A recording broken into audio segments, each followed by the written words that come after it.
You know that feeling, right?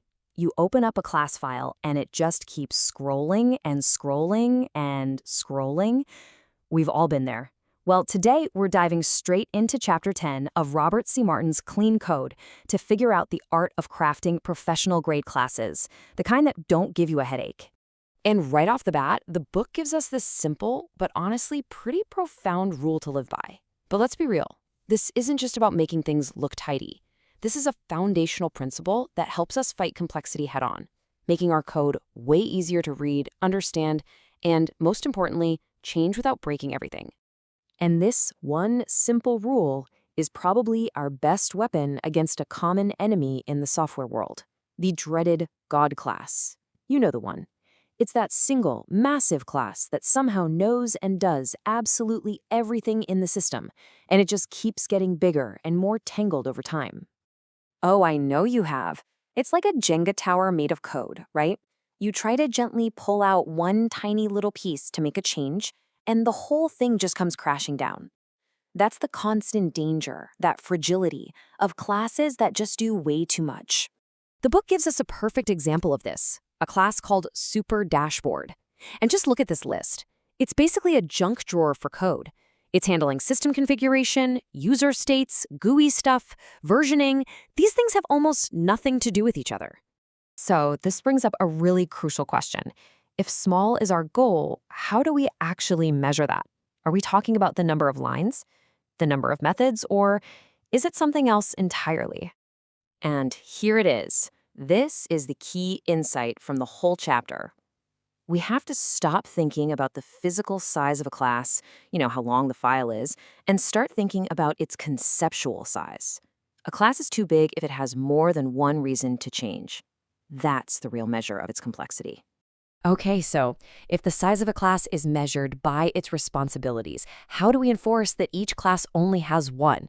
Well, that leads us straight to our first foundational pillar, the single responsibility principle. The Single Responsibility Principle, or SRP for short, gives us a really sharp definition of what a responsibility is. For example, if you have a class that calculates payroll and saves employee data to the database, well, it has two different reasons it might need to change. SRP tells us that's a problem and that those two things need to be split apart.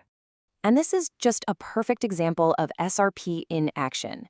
The original Super Dashboard had at least two big reasons to change. The versioning logic could change because of a new build process, and the GUI logic could change because of a new design. By splitting it, we create two much smaller, much more focused classes. Each one now has its own single reason to change. So much cleaner. Now, here's the really cool part. When you start consistently applying the single responsibility principle, you get this wonderful reward, almost for free. Your classes naturally develop what we call high cohesion. High cohesion is kind of like a well-written paragraph, Every sentence is working towards a single, clear idea. In a cohesive class, all the methods and variables are working together to achieve one purpose. And here's a little trick to spot low cohesion.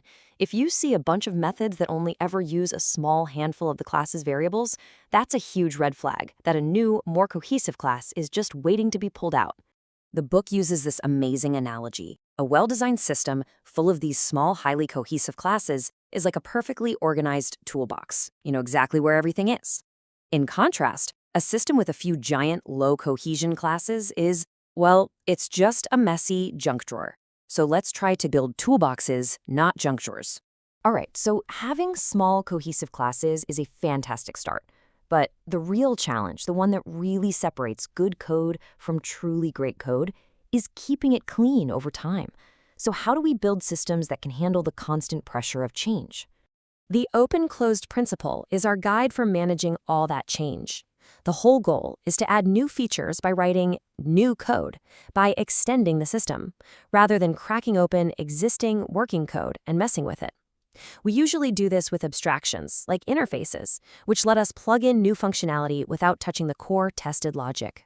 And working hand in hand with OCP is the super powerful dependency inversion principle.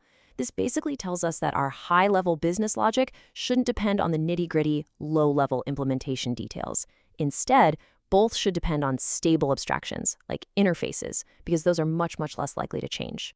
This slide just shows the power of that shift perfectly. In step 1, your code is stuck. It's tightly coupled to the specifics of the Tokyo Stock Exchange. But by introducing a stock exchange interface, your code now only depends on the abstract concept of an exchange. This means your code doesn't care if it's talking to Tokyo, New York, or even a fake one for testing. It's totally isolated from change, which makes it way more flexible and so much easier to maintain. So the really crucial takeaway here is that these principles, SRP, OCP, DIP, they're more than just a list of rules to memorize. They really represent a mindset. They are the practical, everyday tools that let us practice true software craftsmanship. By building our systems from lots of small, single-purpose classes, we're not creating more complexity. We are absolutely conquering it. We're creating a system that isn't just clean on the surface, but is fundamentally clear, all the way down to its core. Ultimately, this chapter leaves us with a really provocative question to think about in our own work. So the next time you write a line of code, just ask yourself, are you building a clean toolbox? Or are you just making the junk drawer even messier? The choice is yours. And believe me, it makes all the difference.